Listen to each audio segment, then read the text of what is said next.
Enti ofiri ho no osofo ohwe gender so Agnes na Momulate ko 37 won so enam so anya prekro so okosra won.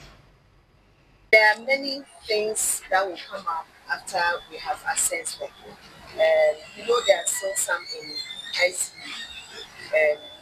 We will not be here to say, make a blanket statement.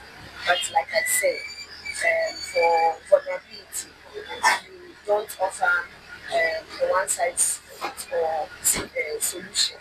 And so we will assess them case by case and then offer the needed solution to the situation. Whatever you agree on with them is something that sits comfortably with them because the future is theirs. But we are only there to assist them to have a better future. I feel bad because I'm not many and you won't be. Some sama me bana abedwan sa ade no. Cause minimum say all ban say na baby si. Say amana ho den ne kom ne mu. Ontimi nya hwe. Ti ebesra aban no say owo mwa bi obetimi de abo asafo ya man ya. Ye de ade srede ano. Ndra no de na nya easy mame kura. Ndra na nya easy mame kire say meti asem no na me nti me ba ne nka beginning. Na meti say bi ewu no kura nya me animo mo hu me de. In fact na me ntimi enyina kura. Ti a kire ansa na meti akura ne ka na o ka kire me say wapra ba ne ho ye. Ba de na ha no.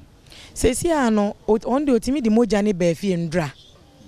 E ma me senka me ane ade ba me hwe condition na misuru na npem de na ba ne nan suru nyina atwitwa ne mpabo ehye ne nyina teteye e ma socks ehye ne tete ma socks ne kan fifi ni pena ne hange ne nan etimi kura de na ne nan ne na ma adwen wo so se bia ne nan na epra e kobo be 6 no start se ne chest ene ne nofo ase ha omutietia ne saa no sesi amintimi hu se bona obo ho no mo no e na affect na na se obi na tie a ne breast no mfimfin se ene ne ha